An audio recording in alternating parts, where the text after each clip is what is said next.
Salut! Dans cette vidéo, on va s'intéresser aux nombres quantiques. Donc les nombres quantiques, à quoi ils servent? Ils servent à expliquer la configuration électronique d'un atome. On va voir les 4 nombres quantiques et essayer de comprendre à quoi ils servent. Pour commencer, on a le nombre quantique n qui nous indique dans quelle couche on se trouve. C'est le nombre principal. Donc, si on imagine ici notre noyau, on peut être dans la couche numéro 1, dans la couche numéro 2 qui est un peu plus loin, dans la numéro 3, la numéro 4, etc. Donc ce nombre quantique n, il prend des valeurs qui sont toujours un entier positif. Donc n peut valoir 1, 2, 3, etc. Ensuite, on a le nombre quantique L, qui est le nombre quantique secondaire. Et ce nombre quantique L, il va nous donner une information sur la forme des orbitales. Alors L, il peut prendre des valeurs qui vont de 0, ensuite 1, etc. jusqu'à n-1. Donc par exemple, si on est dans la couche numéro 1, avec n égale 1, on n'aura uniquement qu'une seule forme d'orbitale, qui est L égale 0. Si on est dans la deuxième couche, avec n égale 2, on a deux valeurs possibles pour L. On a L égale 0 ou n égale 1, parce qu'on est à chaque fois borné par ce n-1 ici. Donc ici, ça donnerait 2-1, 1. Alors ce nombre quantique L, il est un peu spécial. Souvent, au lieu de lui donner des valeurs 0, 1, 2, 3, on lui donne des lettres. Et donc on a une correspondance entre les deux. Donc si on prend 0, 1, 2, 3, les lettres correspondantes, c'est la sous-couche 0, c'est la sous-couche S, P pour 1, D et ensuite F. Il y a très peu de chances que tu vois au-delà de F. Donc avec un chiffre et une lettre, on peut caractériser un orbital. Le chiffre correspondrait au nombre n et la lettre pourrait nous donner l'information sur le L. Par exemple, si on prend l'orbital 3D, ça signifie que n égale 3 et L égale 2 par rapport à cette correspondance ici. Si maintenant par exemple on s'intéresse à l'orbital 2s, comme ceci, et bien on sait que n égale 2 et L égale 0. Alors parfois il faut faire attention, parce que du fait que ce L ici est bloqué par le n, on a des orbitales qui ne peuvent pas exister. Par exemple, si on imagine l'orbital 1D, ça voudrait dire que n égale 1 et L égale 2. Sauf que, comme on vient de voir, si n vaut 1, alors L peut uniquement valoir 0, parce qu'il est bloqué ici par ce n-1. Avec le même raisonnement, on peut voir que l'orbital 1p n'est pas possible, parce qu'on aurait n égale 1 et L égale 1. Maintenant, on va s'intéresser au troisième nombre quantique, qui est le nombre quantique magnétique, ML. Donc ce nombre quantique-ci, il nous donne une information sur l'orientation de l'orbital. Donc par exemple, tu verras que l'orbital associé à L égale 1 a à peu près cette forme.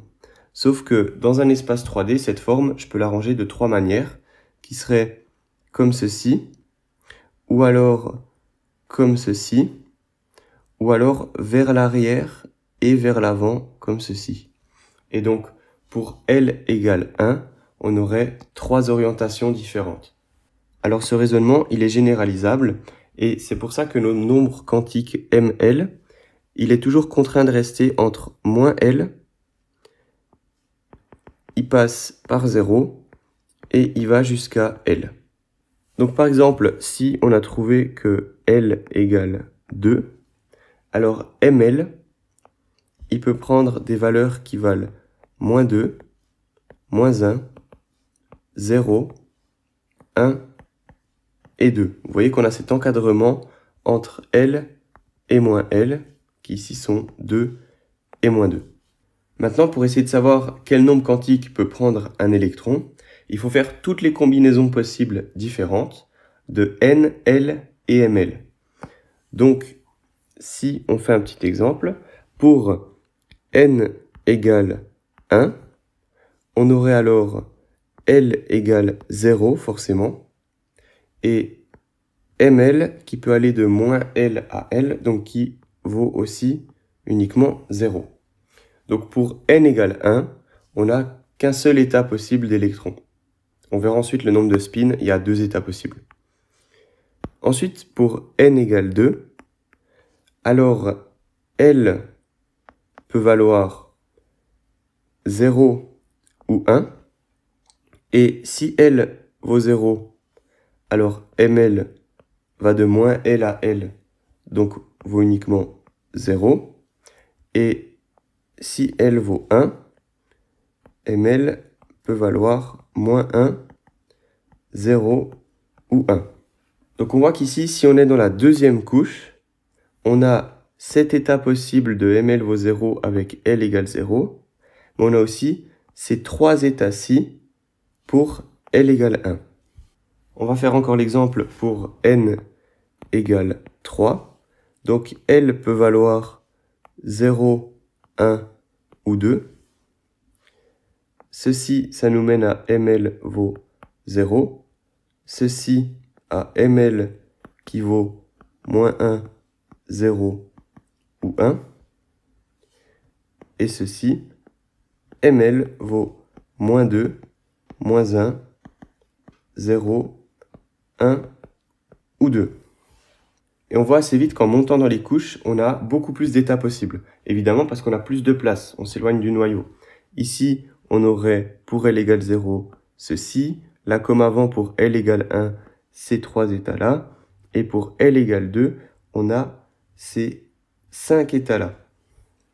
Alors pour simplifier la notation, on va justement souvent écrire cet état-ci qui serait le 1S, parce que n égale 1 et L égale 0, ça correspond à la lettre S. Ceci, ce serait le 2S, avec n égale 2 et L égale 0. Ici, le 2P, avec n égale 2 et L égale 1. Ensuite, on passe à n égale 3, donc 3S, 3P, et pour L qui vaut 2, c'est 3D. Et donc on voit ici une relation assez facile à retenir, c'est que si n vaut 1, on a une lettre possible, un L possible. Si n vaut 2, on en a 2 possibles. Si n vaut 3, on en a 3 possibles. Maintenant, on va parler du nombre quantique de spin et on pourra commencer à voir l'état complet de nos électrons avec les 4 nombres quantiques. Alors, le nombre quantique de spin, c'est le plus facile.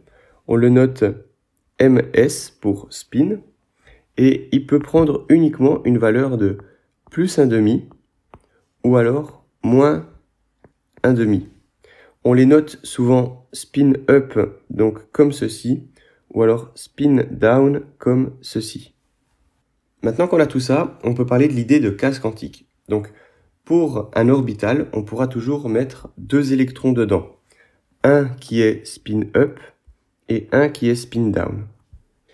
Et donc souvent, on va faire soit une petite case comme ceci, ou alors un petit trait, et dire on a un électron spin up et un électron spin down dedans. Ou alors sur le trait, un électron spin up, un électron spin down. 2 électrons peuvent jamais avoir tout le même état, tous les mêmes nombres quantiques. Ça veut dire que si ici je suis dans un orbital spécifique qui a une valeur de L, une valeur de L, une valeur de ML, je peux uniquement mettre un électron up et un électron down. Parce que dès le moment où j'essaye de mettre 2 électrons up, alors j'en ai 2 qui ont tous les mêmes N, L et ML, et ils ont le même nombre de spins aussi. Et donc ce serait pas possible. Alors cette idée elle va devenir un peu plus claire maintenant qu'on a tous les nombres quantiques, on peut construire nos différents orbitales. Donc si on prend n égale 1, on aurait juste L égale 0. Donc L égale 0 comme ceci. Donc je vais noter ça comme ça, qui serait l'orbital 1s. Ensuite, on a n égale 2, et on peut avoir L égale 0, ou alors L égale 1. Ceci, ça correspondrait pour L égale 0 à la 2s, et pour L égale 1, on a la 2p, mais il faut se souvenir que si L égale 1, on a les combinaisons pour ML qui sont moins 1, 0 ou 1. Donc ça fait 3 orientations différentes d'orbitales. Donc on va mettre 3 cases ici. Ces 3 cases qui correspondraient donc à ML égale moins 1, 0 et 1. Ensuite, on arrive en couche numéro 3. Donc avec N égale 3, on peut avoir L égale 0, L égale 1 et L égale 2. Donc ceci, de nouveau, on aurait la 3S, ensuite la 3P avec des ML qui peuvent valoir 1 ou moins 1 ou 0. Donc je vais renoter ici moins 1, 0 et 1. Et pour L égale 2, ce serait la 3D. Et cette fois, on a ML qui peut valoir 0, 1, 2, moins 1, moins 2. Parce qu'on est bloqué entre moins L et L. Donc, moins 2, 1, 0, 1, 2. Donc, je vais écrire tout ça de manière un peu plus claire. En le mettant à l'horizontale, on aurait la 1S ici, la 2S, la 2P, la 3S qui vient juste après, la 3P et la 3D. Maintenant, on peut placer des électrons dans ces orbitales. On pourrait continuer évidemment avec 4S, 4P, 4D, etc. Maintenant ici, on a caractérisé tous les différents orbitales possibles. Et dans chaque orbital, on peut avoir spin up, spin down. Donc à partir de ça, on peut caractériser n'importe quel atome. Si on a un atome qui a par exemple 2 électrons, alors il suffit de mettre 2 électrons dans ces orbitales. La règle pour remplir ces orbitales, c'est toujours commencer le plus bas possible. Évidemment, si on a notre noyau ici, les électrons vont dans un premier temps se placer sur l'orbital qui est le plus proche, puis ensuite remplir les couches un peu plus éloignées.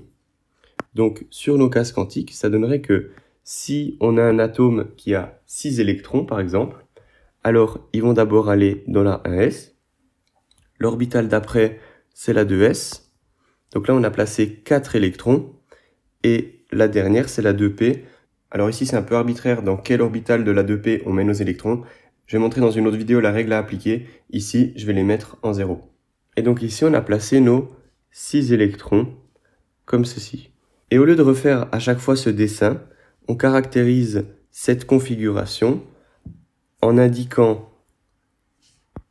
1s2 pour dire il y a 2 électrons dans la 1s, 2s2 pour dire il y a 2 électrons dans la 2s, et 2p2 pour les 2 électrons qu'il y a dans la 2p.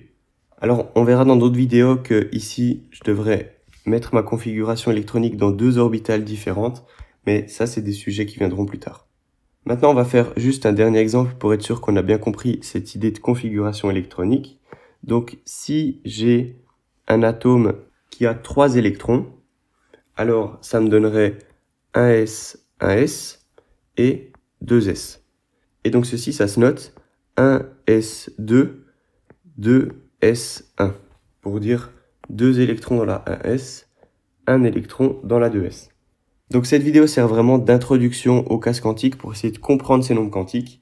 Dans d'autres vidéos, je vais vraiment revenir sur ces notions, les approfondir et les rendre un peu plus intuitives. Là, c'est vraiment assez brut pour comprendre ce que sont ces nombres quantiques et d'où découle ce modèle des cases quantiques comme ceci. Donc si tu veux en apprendre plus sur le principe d'exclusion de Pauli ou la règle de Hund, je te conseille de regarder les autres vidéos sur le sujet.